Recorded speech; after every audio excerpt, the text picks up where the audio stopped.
Hello, good evening all. I'm Jaseemul Farhan. I'm Jaseemul Farhan. I'm research scholar at Jamia Millia Islamic University in the Center for Social Inclusion. Uh, so, so basically, we all are here, you know, about talking about the Jamia's PhD admission. So, in my talk, I'm mostly talking about prepare how to prepare the research proposal, because in Jamia, research in your admission research proposal have a great role to play. There are two ways admission happens. First, through entrance, you can qualify for interview, and secondly, those who have net and JRF, those who have net, they can also directly come for interview. And uh, I think those who have net, they have some weightage. So once you people through entrance and through net, once you come to the interview, then the deciding factor is how strong your proposal is, how much you are able to defend your proposal. So forming a proposal and defending it is a very important aspect of your admission in Jamia Millia Islamia. So, and how to face the interview and how to choose your disciplines and all those aspects, I think Simran will cover up that. So here I'm sharing my PPT and discussing the how to write and how to form your research proposal. Just a minute. Let me share. Ilaya, I'm not able to share the screen. I think host disabled participant screen sharing. So, Ilay, Yeah, check it now. Made you as a co-host. Yeah, check. you just yeah. Now I think I can, right? Yeah. Where is it? This is-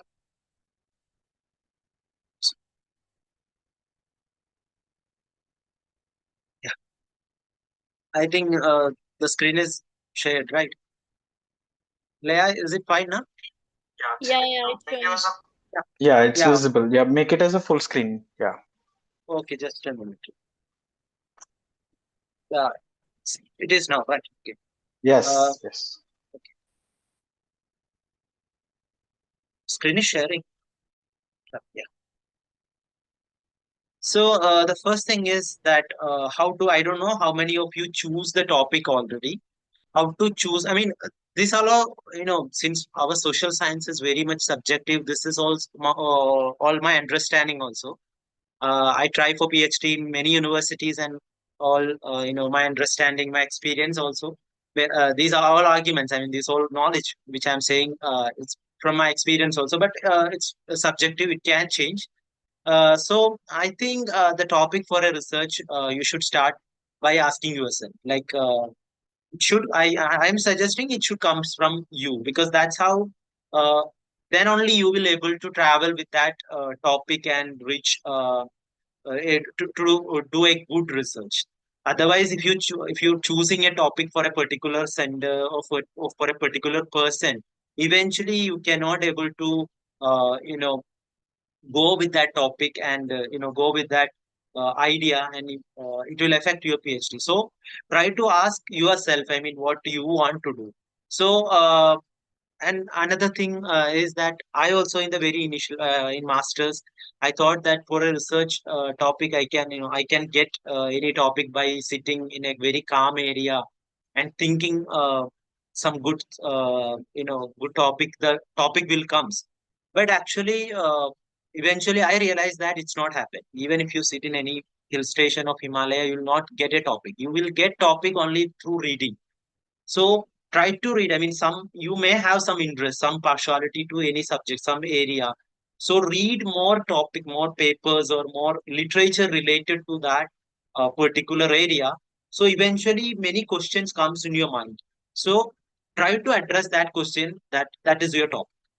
That's how, in an easy way, you can reach to a topic, and you can, once you get some questions. If you talk to any scholars, any subject expert, they will also help you to push that topic. And any normally normal scenario, any other scholar can help you with forming the topic. I mean, they can suggest some, but still, at the end of the day, forming a topic and choosing the research topic is your duty. So that will comes only through reading and understanding the existing literatures of that particular area. So it's a starting. So maybe you must be know this because in research methodology, there is a usually in a master's second year there will be a paper on research methodology. So it will be cover up how to write a research proposal. But last many years, I also come across the question. Many juniors ask me that what is the structure of a research proposal. So, in a simple way, it should have a title, introduction, review of literature, research objective, research questions, and sometimes some research proposal have not only research objectives, not research questions. Sometimes it have only research questions. Sometimes it's subjective, and research methodology and references. And as I said, there is no hard and fast rule. Some you know in some institute you just want to write some concept note of 2 pages. I think I heard that in Europe and all, you want to write just a half page of your concept note. That is enough. But so there is no hard and fast rule. But in generally, this is the structure, and some optional part is also there. Hypothesis. Sometimes in social science researchers, hypothesis will not be there, but in some researchers it will be there. And scope of the study, you can add that, but it is not compulsory. And tentative chapter, it's also not a compulsory thing, but it is good ideal thing. But the first thing, that is almost like a necessary. So we can start discuss the content in a specific, I mean, in a clear manner. Uh, Title of the study. So there is also no hard and fast rule, but usually a title have two parts. First is theoretical phase. For example, see citizenship and contestation. Everyday lives in Kosambura, Pahari Islam.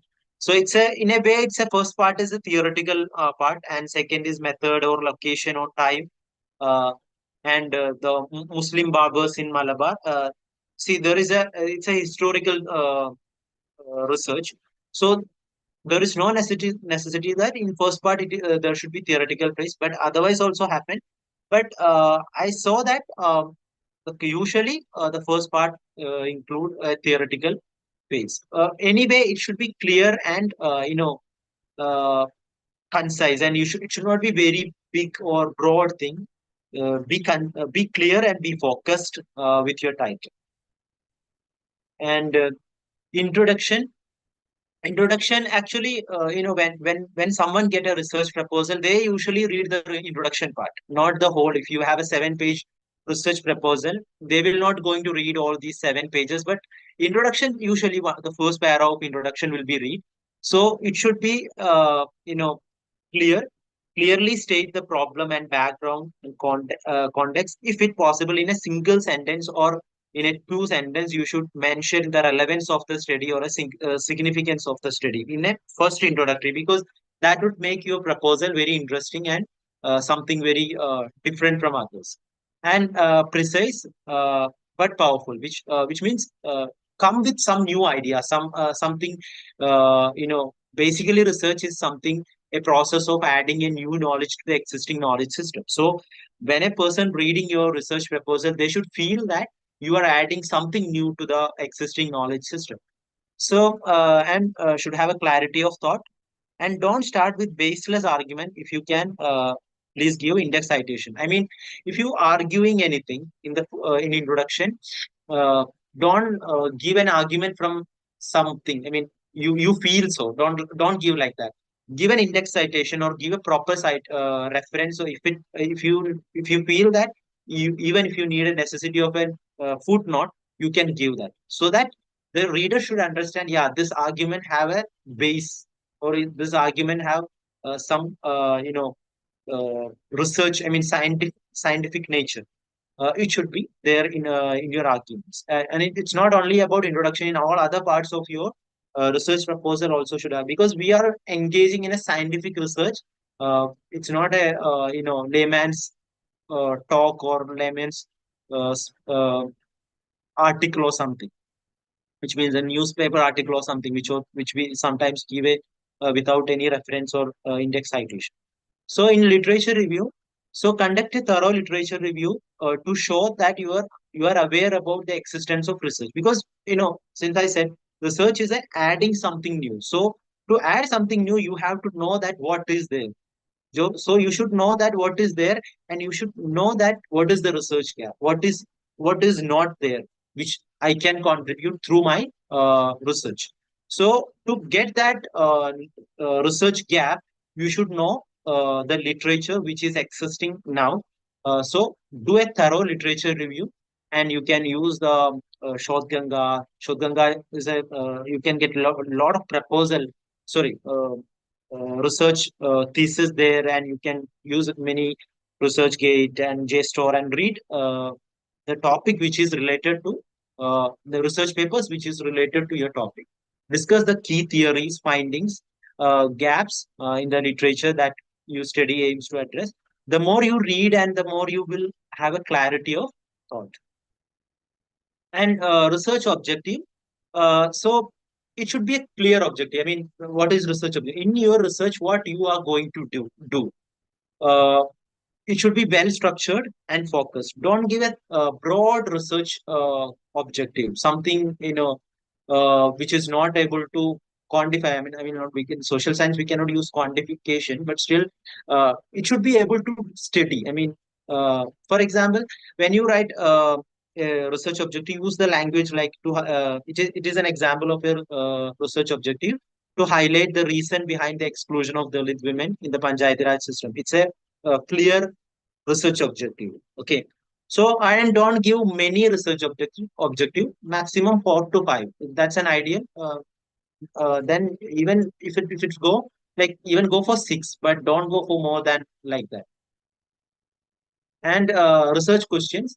The research objective can also be sometimes it's as I said, we use research question, not the research objective. But still, in some universities, I observe that even if you have research objective, they will ask what's your research question. So clearly state your research question. Make sure that it's specific, focus, and align with the overall goal of your study. Based on the research objective, there should be correlation between research objective and research question. You should always take care of this. Otherwise you will be questioned that your research objective is something and research question is something, how it works. And this is also ideal number is 4 to 5. And methodology. Describe your research design, how you're going to do this particular research. uh, at this stage of, you can say something in a broader way, that's fine, but still you should have some idea that how what kind of method you will use, what kind of theoretical framework. Theoretical framework is in social science research, except this department of history and all. Theoretical framework is a very important part. Sometimes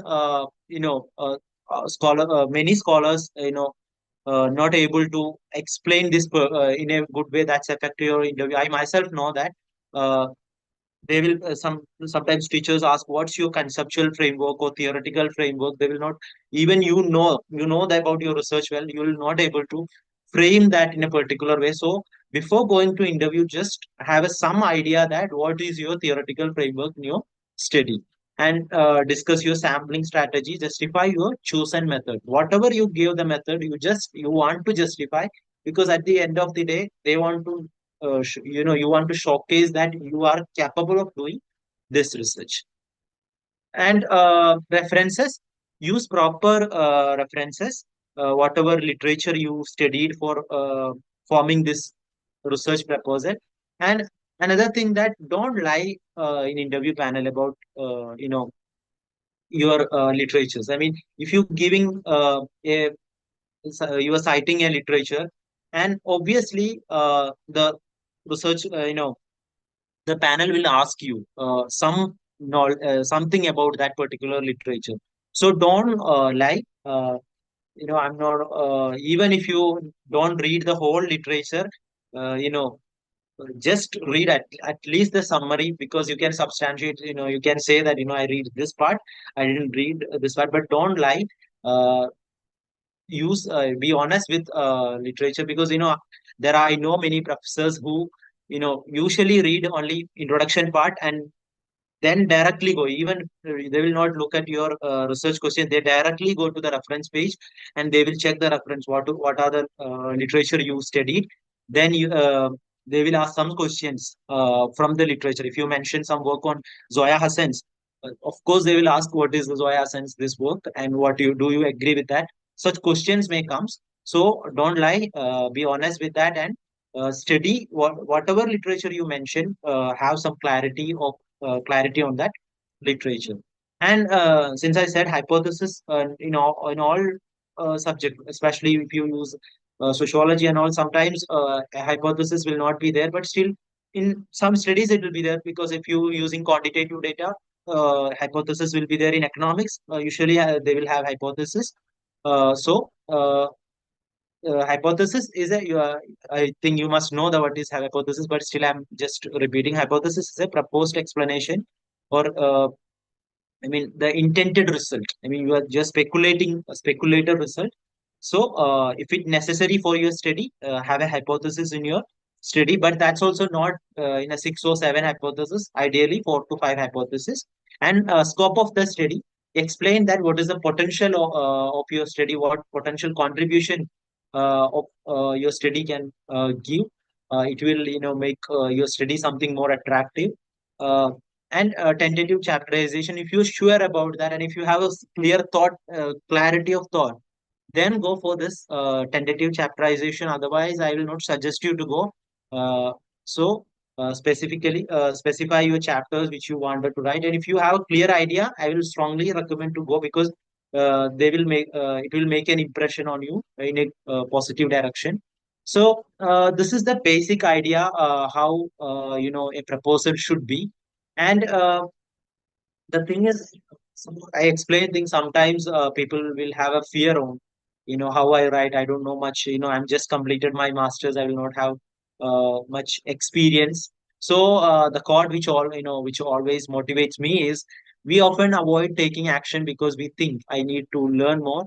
But the best way to learn is often by taking action. So just start. It will develop. It will happen. And we all people are here, like. We SFT is there, and I can give my contact also. Anytime you can contact me through social media, WhatsApp, and all. We'll help you. We'll guide you. Whatever necessary things we can do, and I'm sure that maybe that help also you'll not be not needed. Just started, it will happen. Okay, so be confident, and write research proposal. It will good happen good, and defend your proposal in a good way in interview. Be confident, and Simran will explain all other aspect of this process. And this is my contact, and this WhatsApp my number, and Gmail. And if it possible, try to WhatsApp me. Call, I'm little busy sometimes. So will reply once I'm getting free. So thank you so much. Best of luck. Thank you. Yeah, thank you, Farhan. I think we'll have the question and set session a little later.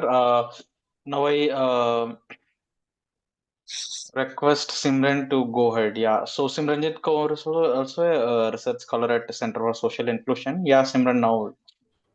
Yeah, so I guess lot of things are already been covered by Jasim with this presentation, and its presentation was so good, especially related to when we have doubts around like what kind of research proposal it should be. So, like I don't have any structure like what I'm going to speak today, but the only thing which is coming into my mind is that like the discussion today's is related to the application to PhD program. So I guess there will be so many doubts in the audience related to the what kind of department they have to apply into and what will be the suitable match for them. So I feel as most of you must have known that if you, by the time now you have started your application, that it gives you around four options where you can um, list which are the subjects where you have to apply. So I guess that is also one of the major and one of the most important thing to keep in mind. So as far as my experiences, I would tell you around my experience. So I am basically from a political science background. So what I did during my application was I looked through what is the topic I am interested into and what is my proposal. And obviously, if I am coming from a political science background, so my first choice is automatically going to be related to something which I can do in political science department.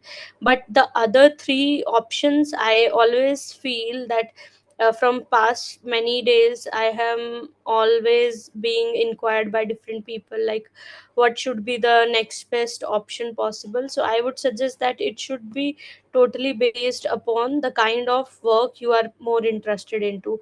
As my work was more related to the citizenship studies, so what I did, my first preference was political science. Then second, I thought that it is more nearer to the center where I am right now, Center for Study of Social Exclusion and Inclusive Policy, which is now known as Social Inclusive Studies. And the third I thought is more related to, because I was also talking about minorities, so I preferred my third option as Center for Dalit and Minority Studies. And fourth, I have to tell you, like, fourth choice was very difficult for me to do. But then I calculated lot of things and I found that it is not going into philosophy department, neither sociology. So I thought that the fourth option, which is well suited according to the topic which I have taken, is related to the social work. So if any of you have question related to like how to make these choices, so one tip is only this, that you have to look at the kind of work that department is doing, because that is also very important.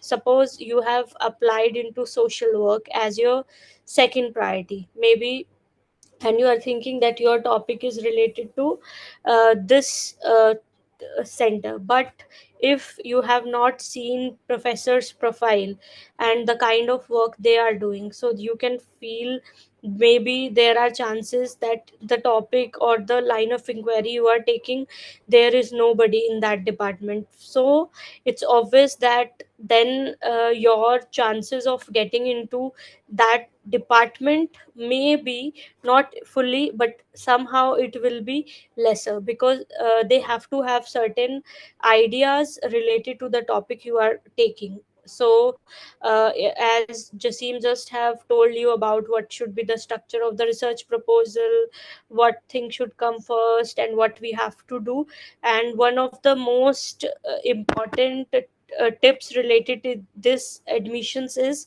that we have to look into the work department is doing. It should be aligned with the department, and when I'm saying about department, it should align with the professors, and we have to see whether these professors are not on sabbaticals, and other things are also that we have to take into consideration while we are listing any specific department during our filling this form.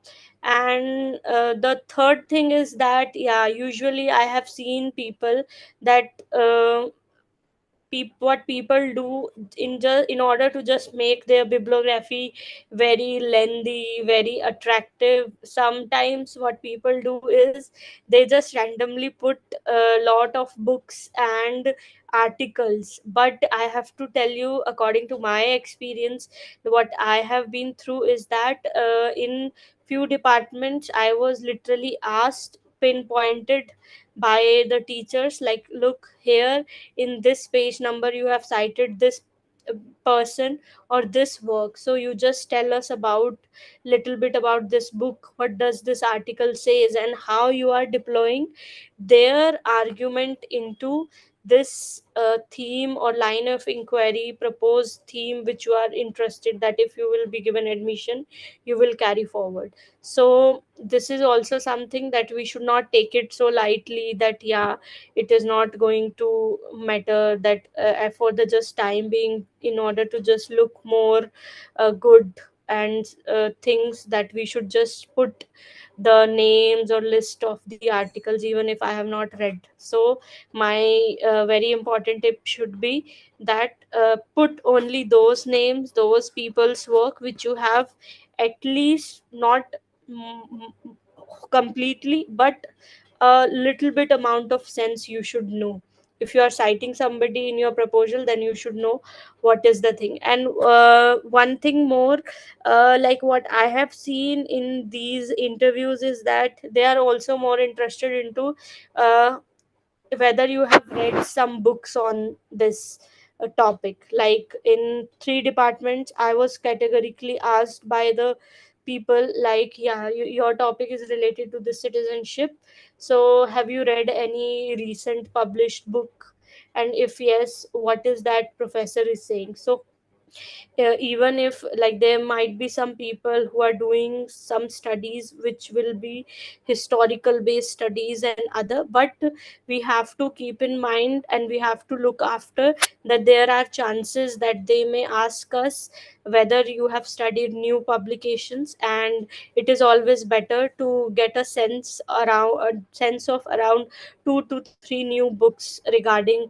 that topic or that domain which you are taking forward when you are applying into these departments. And I think much clarity will come if some of you will ask question and your inquiries, then only I think this discussion will be more uh, what we say interactive. Otherwise it will be just what I am thinking right now I will be saying. So now I think we should take questions, and on that basis I will be able to tell in further detail.